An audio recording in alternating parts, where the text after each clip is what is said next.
சமீப காலமாக சமூக வலைதளங்களில் ஒரு செய்தி வைரலாகி வருகிறது. இலங்கை பாராளுமன்ற உறுப்பினர் நாமல் ராஜபக்ஷ இந்தியாவின் சுதந்திர தின விழாவில் கௌரவ அதிதியாக கலந்து கொண்டார் என்பதுதான் அந்த தகவல். இந்த பதிவுகள் உண்மையா அல்லது வழக்கம் போல இதுவும் ஒரு வதந்தியா? வாருங்கள் இதன் பின்னணியில் உள்ள உண்மையை அலசுவோம். முதலில் நாம் கவனிக்க வேண்டியது திகதியை. வைரலாகும் பதிவுகளில் இந்தியாவின் சுதந்திர தின நிகழ்வு என்று குறிப்பிடப்பட்டுள்ளது. ஆனால் இந்தியாவின் சுதந்திர தினம் ஆகஸ்ட் மாதம் 15 அன்றுதான் கொண்டாடப்படுகிறது. ஜனவரி 26 என்பது இந்தியாவின் 77வது குடியரசு தினமாகும்.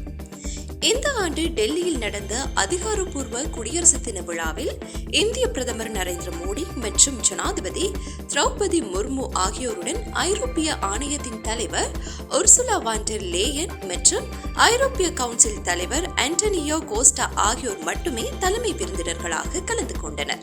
டெல்லி அரசு விழாவில் நாமல் ராஜபக்ஷ கலந்து கொண்டதற்கான எந்த ஆதாரமும் இல்லை. அப்படியானால் நாமல் ராஜபக்ஷ இந்தியாவிற்கு வரவில்லையா? அவர் வந்தார், ஆனால் டெல்லி அரசு விழாவிற்கு அல்ல.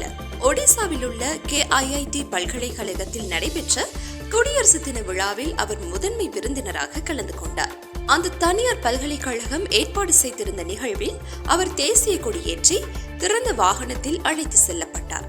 இந்த புகைப்படங்களையும் வீடியோக்களையும் தான் அவர் இந்திய அரசின் அதிகாரப்பூர்வ விழாவில் கலந்து கொண்டது போல சமூக வலைதளங்களில் தவறாக பகிர்ந்து வருகின்றனர். இது குறித்து இந்திய உயர்ஸ்தானிகர் ஆலயத்திடம் கேட்டபோது நாமல் ராஜபக்ஷவிற்கு இந்திய அரசிடமிருந்து எந்த அதிகாரப்பூர்வ அழைப்பும் விடுக்கப்படவில்லை என்பது உறுதியானது.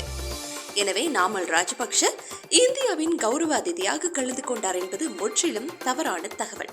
சமூக வலைதளங்களில் வரும் செய்திகளை உண்மைத்தன்மை அறியாமல் பகிர வேண்டாம். இது போன்ற உண்மை தகவல்களை தெரிந்து கொள்ள எங்களை பின்தொடருங்கள்.